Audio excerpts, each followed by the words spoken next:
Okay, guys, we are going to read the next chapter of the BFG by Roald Dahl, and this chapter is called Snozcumbers. But if you don't eat people like all the others, Sophie said, then what do you live on? That is a squelching, tricky problem around here, the BFG answered. In this slosh-flunking giant country, happy eats like pineapples and pigwinkles is simply not growing. Nothing is growing except for one extremely icky poo vegetable. It is called the snozcumber. The snozcumber, cried Sophie. There's no such thing. The BFG looked at Sophie and smiled, showing about 20 of his square white teeth. Yesterday, he said, we was not believing in giants, was we? Today, we is not believing in snozcumbers.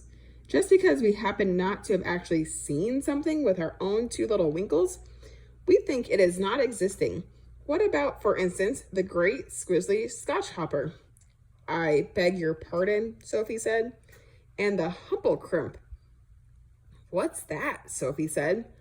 And the rap rascal? The what? Sophie said.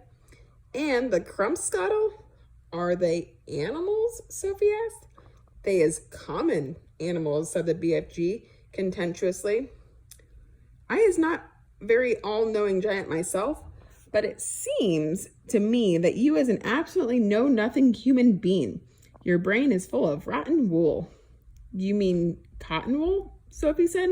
What I mean and what I say is two different things, the BFG announced rather grandly. I will now show you a snozcumber. The BFG flung open a massive cupboard and took out the weirdest looking thing Sophie had ever seen. It was about half as long again as an ordinary man, but was much thicker. It was as thick around as its girth as a perambulator. It was black with white stripes as long as its length, and it was covered all over with coarse knobbles.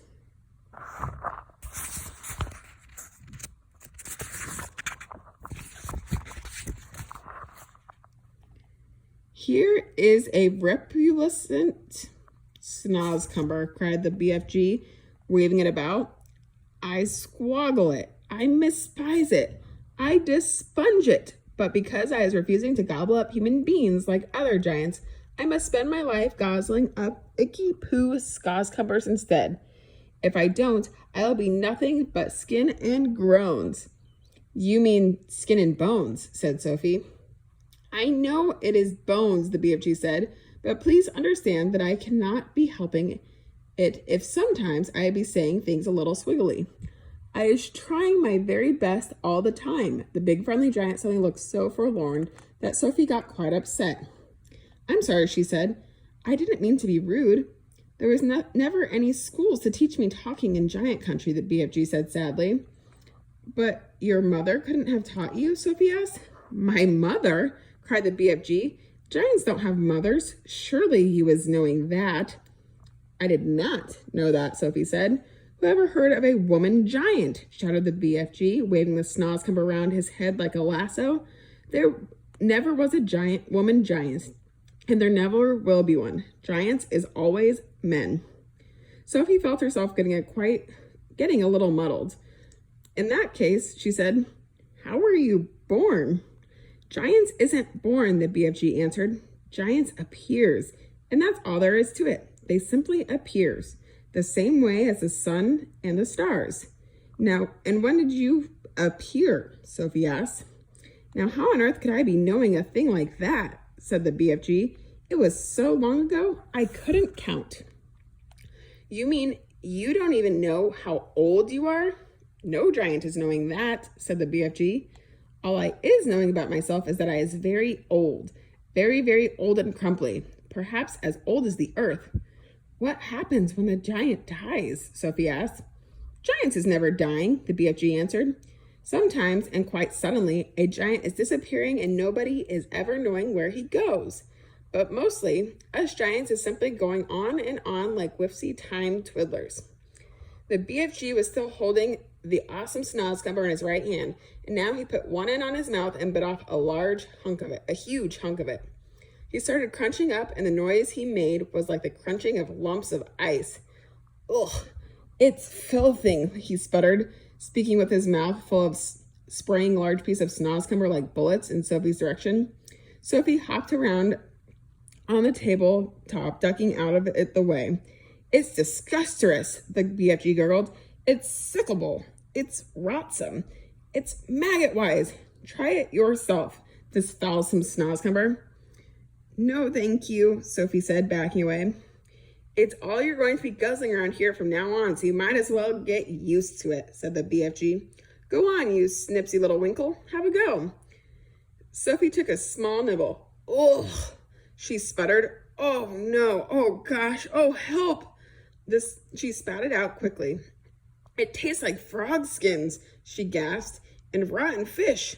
Worse than that, cried the BFG, roaring with laughter. To me, it is tasting of clock coaches and slime wranglers. We really have to eat it, Sophie said. You do, unless he was wanting to become so thin you will disappear into thin air, Sophie said. A thick ear is something quite different. Once again, that sad, winsome look came into the BFG's eyes. Words, he said, is such a tickling problem to me all my life. So you must simply try to be patient and stop squibbling. As I am telling you before, I know exactly what words I am wanting to say, but somehow or other they is always getting squiddled around. That happens to everyone, Sophie said. Not like it happens to me, the BFG said. I is speaking the most terrible Wiglish. I think you speak beautifully, Sophie said. You do? Cried the BFG, suddenly brightening. You really do? Simply beautiful, Sophie repeated. Well, that is the nicest present anybody has ever given me in my whole life, cried the BFG. Are you sure you is not twiddling my leg? Of course not, Sophie said. I just love the way you talk. How wondercrump, cried the BFG, still beaming. How whoopsie splunkers, how absolutely squiffling I is at all of a stutter. Listen, said Sophie, we don't have to eat snozcumbers. In the fields around our village, there are all sorts of lovely vegetables like cauliflowers and carrots. Why don't you get some of those next time you go visiting? The BFG raised his great head proudly in the air. I is a very honorable giant, he said. I would rather be chewing up some snozcumbers than snitching things from other people. You stole me, Sophie said. I did not steal you very much, the BFG said, smiling. After all, you was only a tiny little girl. All right, guys, go ahead and go over to Teams, and that is where the comprehension questions will be.